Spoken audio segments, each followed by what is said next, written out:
மாணவ கண்மணிகள் அனைவருக்கும் என் இனிய காலை வணக்கங்கள். மாணவ கண்மணிகள் அனைவரும் நலமாக உள்ளீர்களா? மாணவ கண்மணிகள் தங்களுடைய வழிபாட்டினை கூறிவிட்டீர்களா? நன்றி. நான் ஒரு நல்ல ஆசிரியர். நான் உங்களுக்கு தாயாகவும் தந்தையாகவும் இருந்த முறையான கல்வியை அன்புடன் போதிப்பேன். நான் ஒரு நல்ல ஆசிரியர். நான் உங்களுக்கு தாயாகவும் தந்தையாகவும் இருந்த முறையான கல்வியை அன்புடன் போதிப்பேன். நான் ஒரு நல்ல ஆசிரியர். நான் உங்களுக்கு தாயாகவும் தந்தையாகவும் இருந்த முறையான கல்வியை அன்புடன் போதிப்பேன். அனைவருக்கும் என் இனிய காலை வணக்கங்கள்.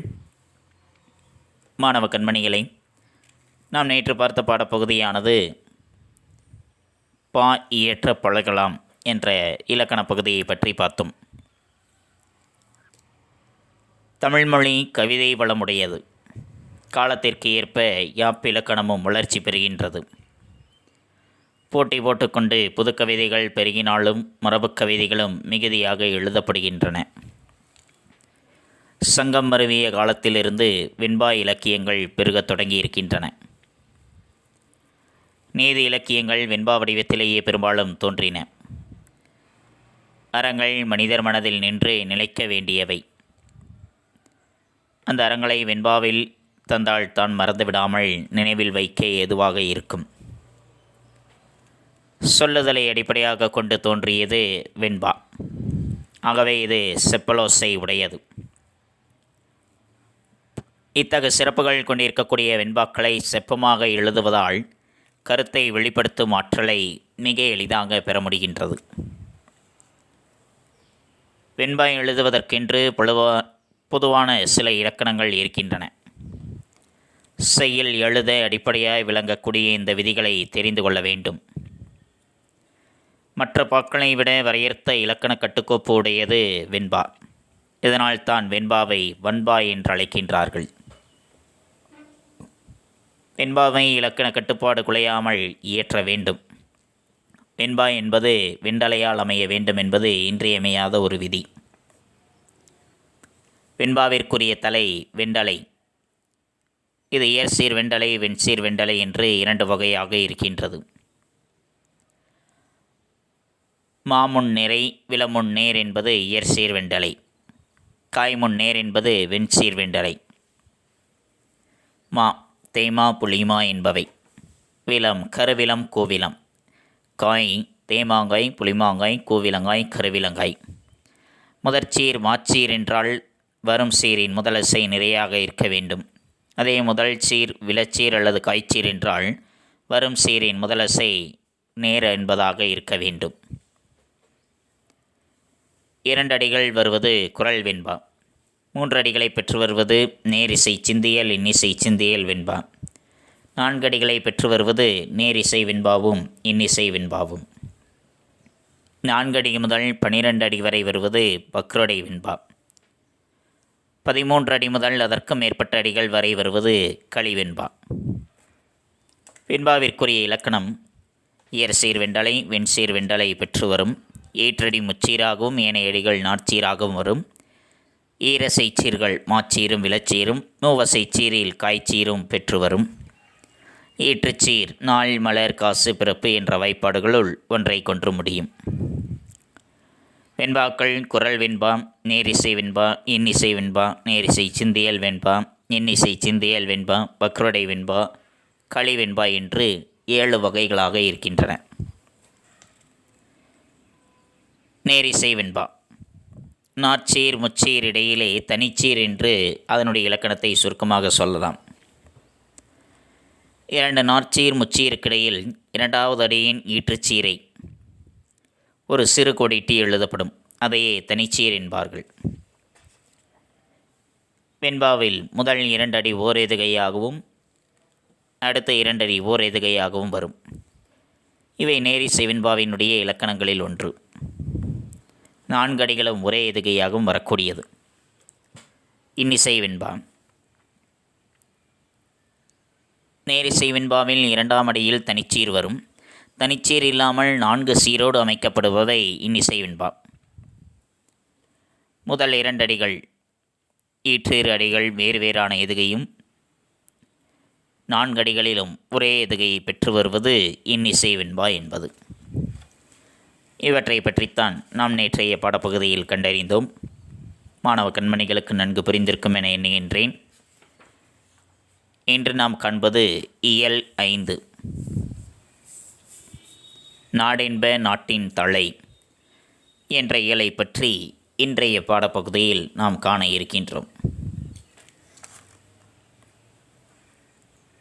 இந்த இயலை கற்பதனுடைய நோக்கம்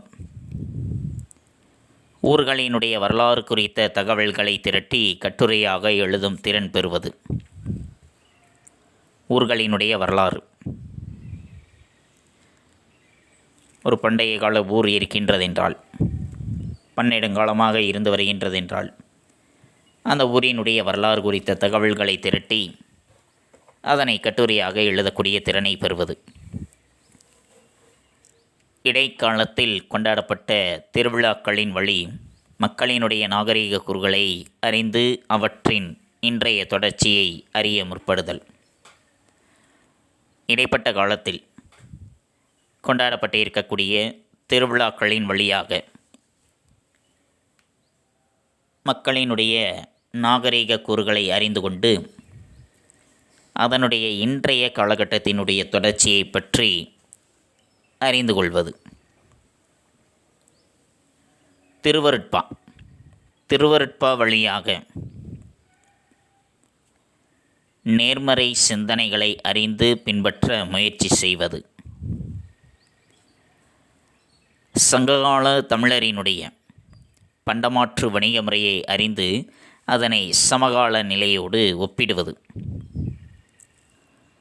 நகரமயமாதல் ஏற்படுத்திய வாழ்வியல் தாக்கங்கள் குறித்த விழிப்புணர்வினை பெறுவது. படிமத்தினுடைய காட்சி தன்மை தரும் இயல்புகளை அறிந்து கவிதையில் ஆளவும் கவிதையை சுவைக்கவும் அறிந்து கொள்ளுதல். இவற்றைத்தான் இந்த இயலின் வாயிலாக நாம் அறிந்து கொள்ள இருக்கின்றோம். பாடப்பகுதிக்குள் செல்வோமா மாணவர்களே? தங்களுடைய பாடப்புத்தகத்தில் பக்கமே 106 எடுத்துக்கொள்ளுங்கள். எடுத்துக்கொண்டீர்களா? நன்றி. மதராசப்பட்டினம்.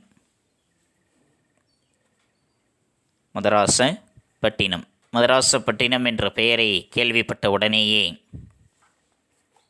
இதில் நாம் காண்பது நம்முடைய தமிழ்நாட்டினுடைய தலைநகராக இருக்கக்கூடிய சென்னையை பற்றித்தான், சென்னையினுடைய தோற்றத்தை பற்றித்தான் இன்றைய பாடப்பகுதியில் நாம் காண இருக்கின்றோம்.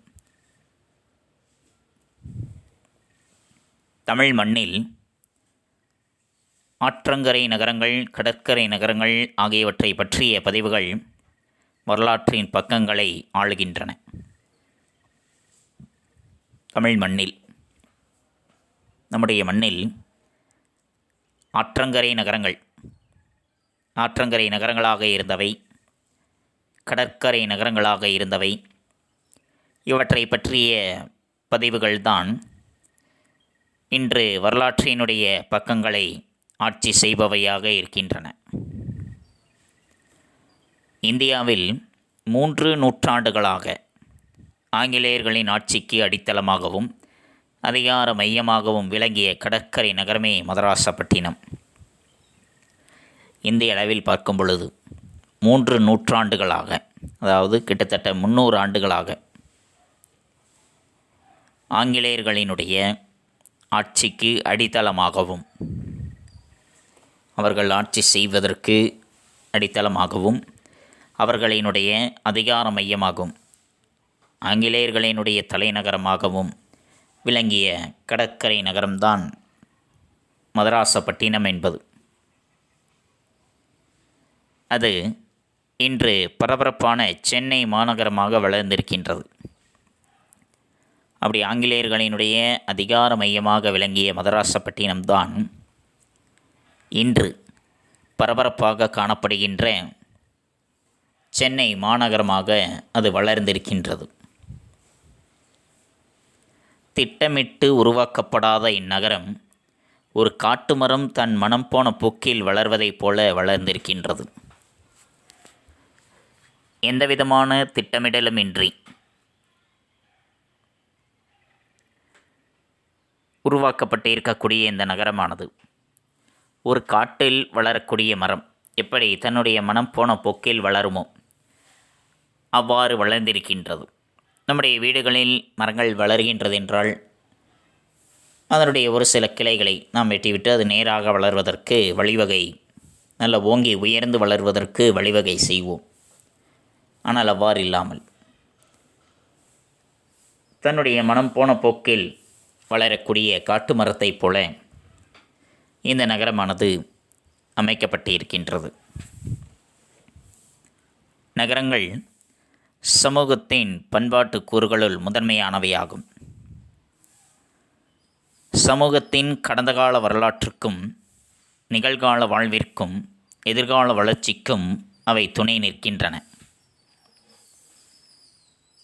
தென்னிந்தியாவின் நுழைவுவாயில் என்றழைக்கப்படும் சென்னை இன்று தமிழகமெங்கும் பரவி வாழும் தமிழர்களின் பண்பாட்டு அடையாளம்.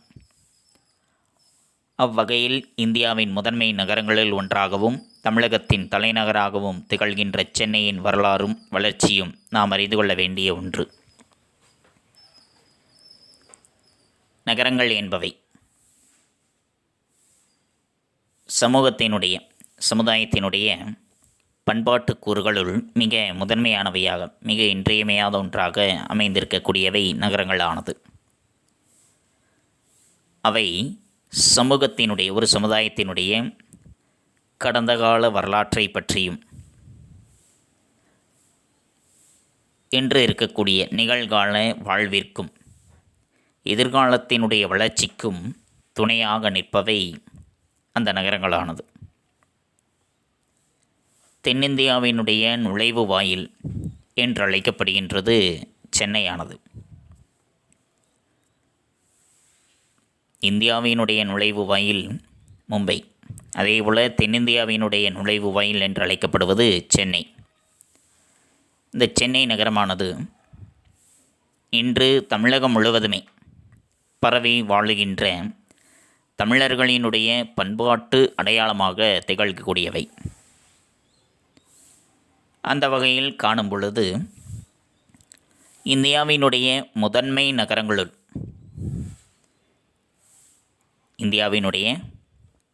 நகரங்களுள் ஒன்றாகவும் தமிழகத்தினுடைய தலைநகராகவும் திகழ்கின்ற சென்னையினுடைய வரலாறும் அதனுடைய வளர்ச்சியும் நாம் அறிந்து கொள்ள வேண்டிய ஒன்றாக இருக்கின்றது. அந்த வகையில் காணும் பொழுது தமிழகத்தினுடைய தலைநகராகவும் இந்தியாவினுடைய முதன்மை நகரங்களுள் ஒன்றாகவும் சென்னையானது திகழ்கின்றது. அத்தகைய சென்னையினுடைய வரலாற்றையும் அதனுடைய வளர்ச்சியையும் நாம் அறிந்து கொள்ள வேண்டும். சென்னையின் தொன்மை, சென்னையினுடைய பழமை. இன்று சென்னை என்று அழைக்கப்படுகின்ற பகுதியும் அதன் சுற்றுப்பகுதிகளும் வரலாற்றுக்கு முந்தைய காலத்திலிருந்தே மனிதன் வாழ்ந்ததற்கான தடயங்களை கொண்டுள்ளன. இன்று நாம் சொல்லக்கூடிய சென்னை என்ற பகுதியும் அதனுடைய சுற்றுப்பகுதிகள், அதனை சுற்றி இருக்கக்கூடிய மற்ற இன்ன பிற பகுதிகள், இவை அனைத்துமே வரலாற்றுக்கு முந்தைய காலத்திலிருந்தே, வரலாறு என்பது அறியப்படுவதற்கு முன்னதாகவே மனிதர்கள் வாழ்ந்ததற்கான தடயங்களை அவை கொண்டிருக்கின்றன. சென்னைக்கு அருகே இருக்கக்கூடிய குடியம், அத்திரம்பாக்கம் போன்ற பகுதிகளில் மேற்கொள்ளப்பட்டு இருக்கக்கூடிய அகழாய்வு பணியானது அந்த பகுதியினுடைய மனித நாகரிகத்தின் பழமையை 1,00,000 ஆண்டுகளுக்கும் முற்பட்டது என நிறுவுகின்றது. சென்னைக்கு அருகே இருக்கக்கூடிய குடியம், அத்திரம்பாக்கம் போன்ற பகுதிகளில் அகழாய்வு பணி செய்யும் பொழுது அந்த பகுதியினுடைய மனித நாகரிகம் எந்த அளவிற்கு பழமை வாய்ந்ததென்றால் 1,00,000 ஆண்டுகளுக்கும் முற்பட்டது என்று சொல்லப்படுகின்றது. அதேபோல் அங்கு ஓடக்கூடிய கொற்றளை ஆற்றுப்படுகை மனித நாகரிகத்தின் முதன்மையான களங்களில் ஒன்று என்றும் சொல்லப்படுகின்றது. வட சென்னையில் ஓடக்கூடிய அந்த கொற்றலை ஆறு என்பது, அந்த கொற்றலை ஆற்றினுடைய படுகையானது மனித நாகரிகத்தினுடைய முதன்மையான களங்களில் ஒன்று என்று கருதப்படுகின்றது. அதேபோன்று பல்லாவரத்தில் கண்டுபிடிக்கப்பட்டு இருக்கக்கூடிய கற்கோடாரி இந்திய அகழாய்வுத்துறை வரலாற்றில் ஒரு பெரும் திருப்புமுனையையே ஏற்படுத்தி இருக்கின்றது. மேலும் கூடுவாஞ்சேரி, பல்லாவரம், புழல் போன்ற பகுதிகளில் இன்றும் கூட அகழாய்வு பணி செய்யும் பொழுது கிடைக்கக்கூடிய தொல்பழங்கால மானுட எச்சங்கள் அந்த பகுதிகளினுடைய பழமையினை நமக்கு உணர்த்தக்கூடியவையாக அமைந்திருக்கின்றன. இன்று சென்னையினுடைய ஒரு பகுதியாக விளங்கக்கூடிய மயிலாப்பூர் கிபி 2ஆம் நூற்றாண்டில் தாளமி என்பவரினால் மல்லியர்பா என்ற துறைமுகமாக அவை சுட்டிக்காட்டப்பட்டு இருக்கின்றன. எது மயிலாப்பூர் என்று நாம் இப்பொழுது சொல்கின்றோம் அல்லவா, அந்த பகுதியானது 2ஆம் நூற்றாண்டில் தாளமி என்பவரினால் மல்லியர்பா என்ற துறைமுகமாக அவை சுட்டிக்காட்டப்பட்டு இருக்கின்றன. அந்த அளவிற்கு பழமை வாய்ந்தது நம்முடைய தலைநகரமானது. சென்னை நகரத்தின் பழமையான கோயில்களான திருவொற்றியூர், திருவான்மியூர், மயிலாப்பூர், திருமுல்லைவாயில் ஆகியவற்றில் உள்ள கோயில்கள் பாடல் பெற்ற 1000 ஆண்டுகளுக்கு முற்பட்ட தலங்களாக இருக்கின்றன. சென்னை நகரத்தினுடைய மிக பழமையான கோவில்களாக இருக்கக்கூடியவை திருவொற்றியூர் ஆகட்டும், திருவான்மியூர் ஆகட்டும், அல்லது மயிலாப்பூர் ஆகட்டும், திருமுல்லைவாயில் ஆகட்டும், இவற்றில் இருக்கக்கூடிய கோவில்கள் அவை மிகவும் பழங்காலத்தில் இருக்கக்கூடிய கோவில்கள். பல பாடல்களை பாடப்பெற்றவையாகவும் பல 1000 ஆண்டுகளுக்கு முற்பட்டு இருக்கக்கூடிய தலங்களாகவும் கோவில்களாகவும் அவை அமைக்கப்பட்டு இருக்கின்றன. பல்லாவரத்தில் உள்ள பல்லவர் குடைவரை 1ஆம் மகேந்திரவர்மன் காலத்தில் அமைக்கப்பட்டுள்ளது. இங்குள்ள கல்வெட்டை சென்னையில் கிடைத்தவற்றுள் பழமையான கல்வெட்டு எனலாம். திருவல்லிக்கேணியில் கிடைக்கும் நந்திவர்மன் கல்வெட்டும் பல்லவர் ஆட்சி பகுதியில் இப்பகுதி சிறந்து விளங்கியதை காட்டுகின்றது. அதேபோல் பல்லாவரத்தில் கிடைக்கப்பட்டு இருக்கக்கூடிய பல்லவர்களினுடைய குடைவரை கோவில் 1ஆம் மகேந்திரவர்மன் காலத்தில் அவை அமைக்கப்பட்டவை. அதேபோன்று பல்லாவரத்தில் கிடைத்திருக்கக்கூடிய கல்வெட்டானது சென்னையில் கிடைத்த கல்வெட்டுகளிலேயே மிகவும் பழமையான கல்வெட்டு என்று சொல்லப்படுகின்றது. அதேபோன்று திருவல்லிக்கேணியில் கிடைக்கக்கூடிய நந்திவர்மன் கல்வெட்டும் பல்லவர்கள் அந்த பகுதியில் ஒரு சிறந்த ஆட்சி செய்திருக்கின்றார்கள், அவர்களுடைய ஆட்சி காலத்தில் அந்த பகுதியானது சிறந்து விளங்கியது என்பதை எடுத்துக்காட்டக்கூடியவையாக அமைந்திருக்கின்றன. வள்ளல் பச்சையப்பர் கூவம் நதிக்கரையில் குளித்துவிட்டு அருகில் உள்ள கோவிலில் வழிபட்டதாக குறிப்பு ஒன்று அவரது நாட்குறிப்பில் உள்ளது. பாரதிதாசன் பக்கிங்காம் கால்வாயில் மயிலை சீனி வெங்கடசாமி, ப. ஜீவானந்தம் உள்ளிட்ட நண்பர்களுடன் படகு பயணம் செய்திருக்கிறார். அதனை அவர் சென்னையிலே ஒரு வாய்க்கால் புதுச்சேரி நகர் வரை நீளும், அன்னதில் தோணிகள் ஓடும், எழில் அன்னம் மிதப்பது போல எண்ணரும் தோழரும் நானும் ஒன்றில் ஏறி அமர்ந்திட்ட பின்பு சென்னையை விட்டது தோணி, பின்பு தீவிரப்பட்டது வேகம் என்று மாவலிபுரச் செலவு என்ற தலைப்பில் கவிதையாக எழுதியிருக்கின்றார். வள்ளல் பச்சையப்பர் என்பவர் கூவம் நதிக்கரையில், இன்று கூவம் என்பது ஒரு கால்வாயாக மாறிவிட்டது, சாக்கடையாக இருக்கின்றது. ஏனென்றால் அந்த சென்னை மாநகரத்தினுடைய கழிவுகள் அனைத்துமே அங்கேதான் வந்து குவிக்கப்பட்டு இருக்கின்றன. ஆனால் அன்று அது ஒரு நதியாக இருந்தது. அந்த நதிக்கரையில் வள்ளல் பச்சையப்பர் என்பவர் குளித்துவிட்டு அருகில் இருக்கக்கூடிய கோவிலில் வழிபட்டதாக ஒரு குறிப்பு இருக்கின்றது. அதேபோல் பாரதிதாசன் பக்கிங்காம் கால்வாயில் மயிலை சீனி வெங்கடசாமி, ப. ஜீவானந்தம் உள்ளிட்ட நண்பர்களோடு அவர் படகு பயணம் செய்திருக்கின்றார். அந்த பயணத்தை மாவலிபுரச் செலவு என்ற தலைப்பில் ஒரு கவிதையாகவே அவர் படைத்திருக்கின்றார். சென்னையிலே ஒரு வாய்க்கால் அது புதுச்சேரி நகர் வரைக்கும் நீண்டு கொண்டு இருக்கின்றது. அதன் மீது தோணிகளானது ஓடுகின்றது.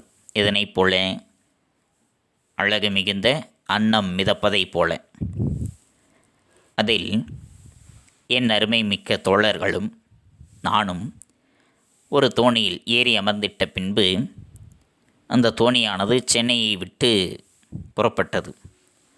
அதன் பிறகு அதனுடைய வேகமானது தீவிரமடைந்தது என்று மாவலிபுரச் செலவு என்ற தலைப்பில் கவிதையாக அதனை படித்திருக்கின்றார் பாரதிதாசன். சேத்துப்பட்டு, நுங்கம்பாக்கம், யாசர்பாடி, மாதவரம், கோயம்பேடு, தாம்பரம் போன்ற பகுதிகள் அனைத்துமே கிழக்கிந்திய நிறுவனம், ஆங்கிலேயர்களினுடைய கம்பெனியான கிழக்கிந்திய நிறுவனம் கால் பதிப்பதற்கு 400 ஆண்டுகளுக்கு முன்னரே 12, 13ஆம் நூற்றாண்டுகளில் புகழ்பெற்ற கிராமங்களாக அவை இருந்திருக்கின்றன. எவை? சேத்துப்பட்டு, நுங்கம்பாக்கம், யாசர்பாடி, மாதவரம், கோயம்பேடு, தாம்பரம் இந்த பகுதிகளானது ஆங்கிலேயர்கள் கால் பதிப்பதற்கு முன்னதாகவே கிட்டத்தட்ட 12, 13ஆம் நூற்றாண்டுகளில் மிகவும் புகழ்பெற்ற இடங்களாக அவை இருந்திருக்கின்றன. அயலவர் குடியேற்றம். இன்று பெருநகராக வளர்ந்துள்ள சென்னை மாநகரத்தினுடைய உருவாக்கம் நீண்ட வரலாற்று பின்னணி கொண்டது. ஏறக்குறைய 400 ஆண்டுகளுக்கு முன் வங்கக்கடலோரம் சிறு குப்பமாக இருந்த பகுதியே இன்றைய சென்னைக்கு தொடக்கப்புள்ளியாக அமைந்தது. இன்றைக்கு தமிழ்நாட்டினுடைய தலைநகராக இருக்கக்கூடிய சென்னை மாநகரமானது ஒரு மிகப்பெரிய நகரமாக வளர்ந்திருக்கின்றது. அப்படி மிகப்பெரிய நகரமாக அது வளர்ந்ததற்கு ஒரு நீண்டதொரு வரலாற்று பின்னணியை கொண்டிருக்கின்றது. ஏறத்தாழ 400 ஆண்டுகளுக்கு முன்பு வங்கக்கடலோரம் ஒரு சிறு குப்பமாக இருந்த பகுதிதான் இன்று அமைந்திருக்கக்கூடிய சென்னைக்கு தொடக்கப்புள்ளியாக அமைந்திருந்தது. கிபி 1647 எழுதப்பட்ட ஒரு பத்திரம் ஒன்றில் தொண்டமண்டலத்து புழல்கோட்டத்து ஞாயிறு நாட்டு சென்னப்பட்டினம் என்று காணப்படுகின்ற குறிப்பு குப்பம் நகரமாக மாற்றம் பெற்ற வரலாற்றை கூறுகின்றது. கிபி 1647 ஒரு பத்திரம் ஒன்று எழுதப்பட்டிருக்கின்றது. அந்த பத்திரத்தில் தொண்டமண்டலத்து புழல்கோட்டத்து ஞாயிறு நாட்டு சென்னப்பட்டணம் என்ற குறிப்பு காணப்படுகின்றது. இப்போ சென்னப்பட்டணம் என்பது சென்னை என்பது ஒரு குப்பமாக இருந்தது. அந்த குப்பம் என்னவாக மாற்றமடைந்திருக்கின்றது? ஒரு பட்டினமாக, ஒரு நகரமாக மாற்றம் பெற்றிருக்கின்றது என்ற வரலாற்றை அவை குறிப்பிடுகின்றது அந்த பத்திரமானது. சென்னை பகுதியில் போர்த்துகீசியர் மற்றும் டச்சுக்காரர்களின் வணிக வெற்றியை தொடர்ந்து ஆங்கிலேயரும் இங்கு தம் வணிகத்தை மேற்கொள்ள திட்டமிட்டனர். மயிலாப்பூருக்கு மேற்கே சில குப்பங்கள் மட்டுமே இருந்த மணல்வெளியை கிழக்கிந்திய வணிக நிறுவனத்தின் அலுவலர் பிரான்சிஸ் டே ஆங்கிலேயர் குடியேற்றத்திற்கான இடமாக தேர்ந்தெடுத்தார். சென்னை பகுதியில் முதலில் போர்ச்சுகீசியர் வந்து வணிகம் செய்தார்கள். வணிகம் மிகச்சிறப்பாக நடைபெற்றது. அதனைத் தொடர்ந்து டச்சுக்காரர்கள் வந்து வணிகம் செய்தனர். இந்த இருவர்களினுடைய வணிகம் மிகச்சிறப்பாக வெற்றிகரமாக நடைபெறுகின்றது என்பதை எறிந்த ஆங்கிலேயர்களும் தன்னுடைய வணிகத்தை அங்கு மேற்கொள்ள வேண்டும் என்று திட்டமிட்டார்கள். மயிலாப்பூருக்கு வடக்கே ஒரு சில குப்பங்கள் மட்டுமே இருந்த ஒரு மணல்வெளியானது இருந்தது. அந்த மணல்வெளியை கிழக்கு இந்திய வணிக நிறுவனத்தினுடைய அலுவலர் பிரான்சிஸ் டே என்பவர் ஆங்கிலேயர்கள் அங்கு குடியேற்றம் செய்வதற்கான இடமாக அதனை தேர்ந்தெடுத்தார்.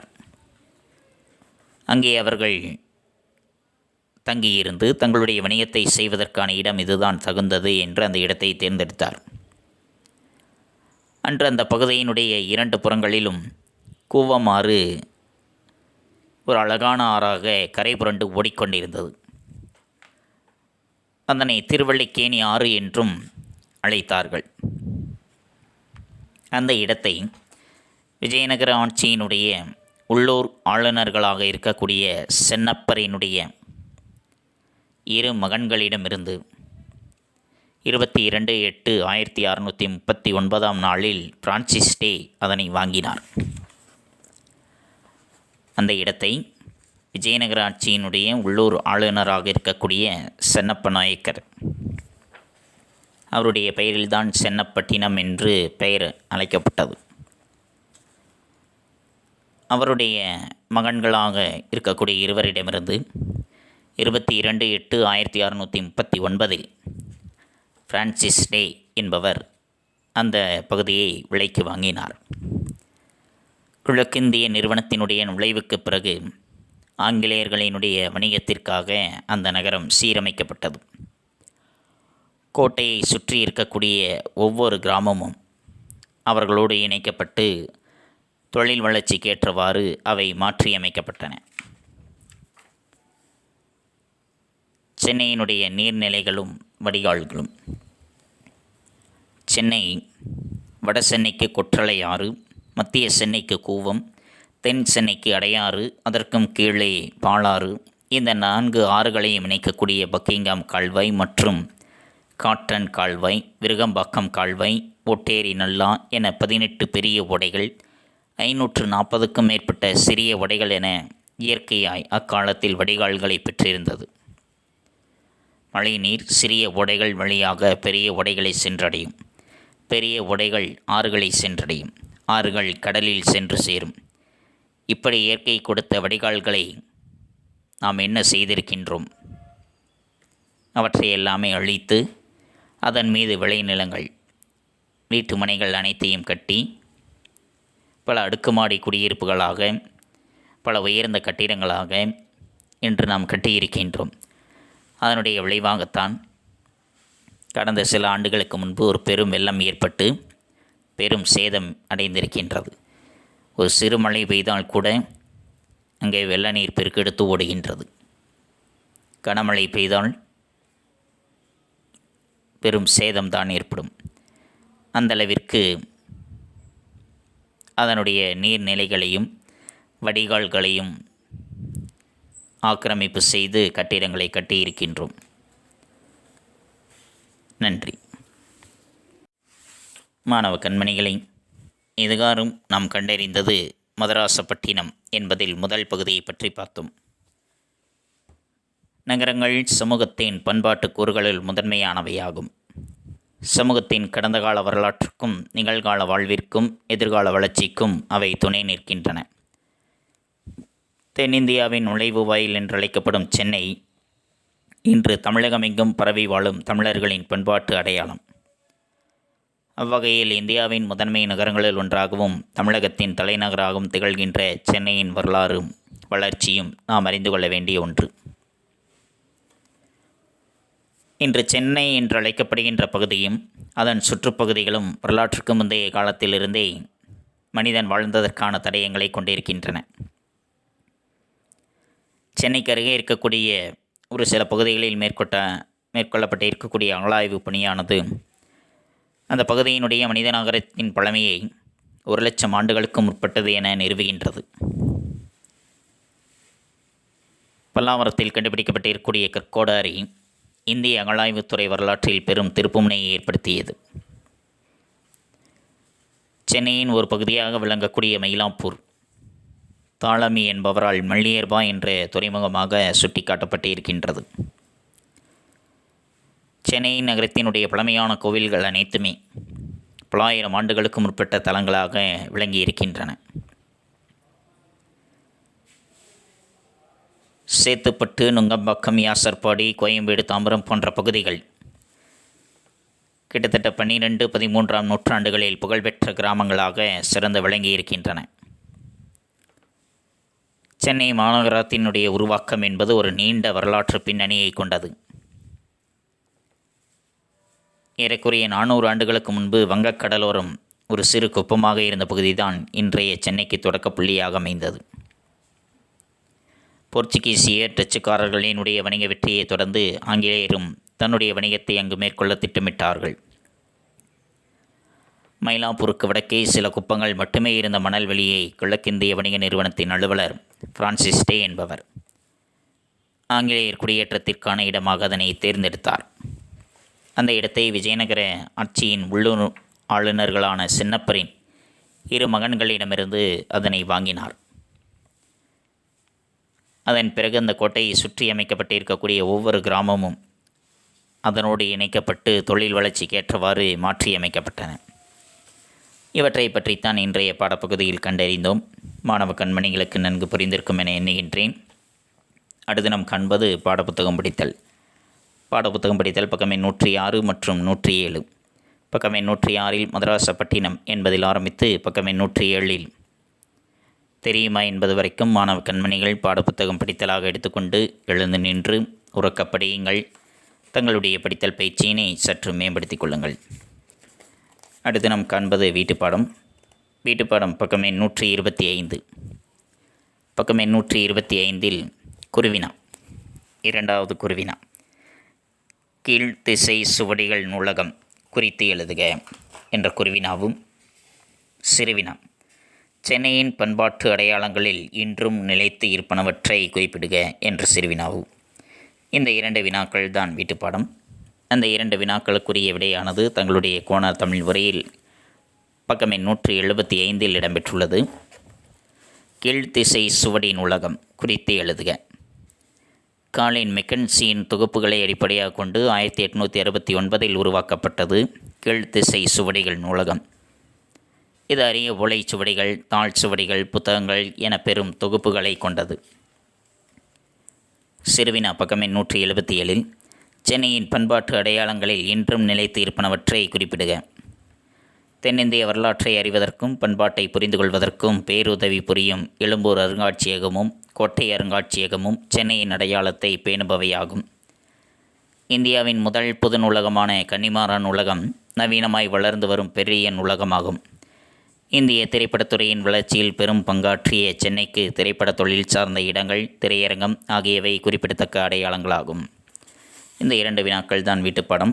இந்த 2 வினாக்களுள் குருவினாவை எழுதி கொள்ளுங்கள், சிறுவினாவை படித்து கொள்ளுங்கள். எழுதுவது குருவினா மட்டும், படிப்பது குருவினாவும் சிறுவினாவும்.